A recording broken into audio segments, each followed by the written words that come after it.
Commission చైర్పర్సన్గా నన్ను నియమించడం అనేది ఒక చిన్న విషయం కాదండి. ఇది చాలా అరుదైన గౌరవం. ఒక ప్రొఫెషనల్గా ఉంటూ పాలిటిక్స్లోకి స్వాగతించి ఈరోజు మాకు కూడా ఒక అవకాశాన్ని అందించడం అనేది ఇప్పటివరకు నాకు తెలిసి రాజకీయ చరిత్రలో ప్రతి ఒక్క రాజకీయ నాయకులు యువత రాజకీయాల్లోకి రావాలి, ప్రొఫెషనల్స్ రాజకీయాల్లోకి రావాలని చెప్తూ ఉంటారే కానీ నిజంగా ఆ రాజకీయ అవకాశం కల్పించి ఈరోజు గవర్నమెంట్లో ఒక పొజిషన్ కూడా ఇవ్వడం అనేది చిన్న విషయం కాదు. ఇది ప్రతి ఒక్కళ్ళకు కూడా ఒక హోప్నిస్తుంది.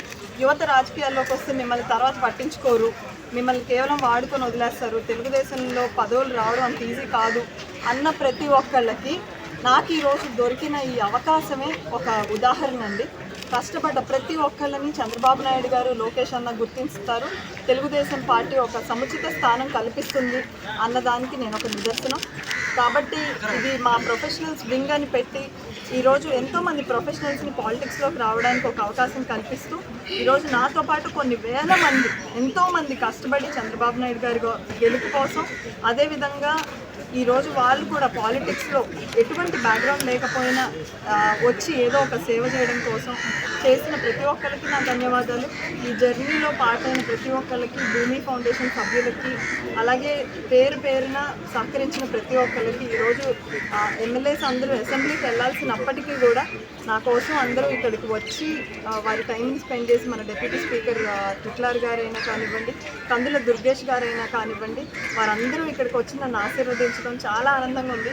కూటమి ప్రభుత్వం అనగానే వాళ్ళు బయటికి బాగానే ఉంటారు, లోపల ఎన్నో ఉంటాయి అని చాలామంది కామెంట్స్ చేస్తున్నారు. దుర్గేష్ గారితో నాకు పనిచేసే ఒక అవకాశం వచ్చింది. ఆయన మినిస్ట్రీలో కూటమి ప్రభుత్వం కలిస్తే ఎంత అద్భుతంగా పనిచేయగలదు, రాష్ట్రం కోసం బాగుపడాలి అనే ఆశయం ఉన్న వ్యక్తులు కలిస్తే ఎలాగ అభివృద్ధి చేయగలుగుతారు అనడానికి కూటమి ప్రభుత్వం ఒక నిదర్శనం. అటు చంద్రబాబు నాయుడు గారు కానివ్వండి, పవర్ స్టార్ పవన్ కళ్యాణ్ గారు కానివ్వండి, ఈరోజు రాష్ట్రం కోసం ఎంతో తపన పడుతున్నారు. మోదీ గారి ఆశయాలను మన రాష్ట్రంలో కూడా ముందుకు తీసుకెళ్తున్నారు. వారి అడుగుజాడలతో, వారి ఇన్స్పిరేషన్తో కందుల దుర్గేష్ గారితో పనిచేయడం నాకు చాలా ఆనందంగా ఉంది. ఖచ్చితంగా కల్చర్ని ప్రమోట్ చేస్తూ, అమరావతి అనేది ఒక కల్చర్ బేస్డ్ క్యాపిటల్. ఇప్పటి వరకు కల్చర్ అండ్ క్రియేటివిటీ లాస్ట్ 5 yearsలో ఎంతో క్షీణించింది. ఇటువంటి దాన్ని పైకి తీసుకురావడం అనేది చాలా పెద్ద ఛాలెంజే.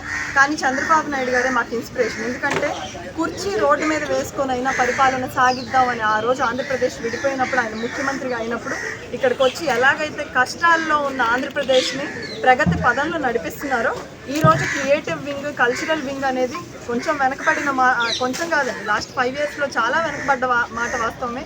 దీనికోసం నేను చంద్రబాబు నాయుడు గారిని ఇన్స్పిరేషన్గా తీసుకొని ఖచ్చితంగా క్రియేటివ్ అండ్ కల్చరల్ క్యాపిటల్గా అమరావతిని తీర్చిదిద్దడానికి నా ప్రయత్నం చేస్తానని తెలియజేస్తూ అందరికీ ధన్యవాదాలు.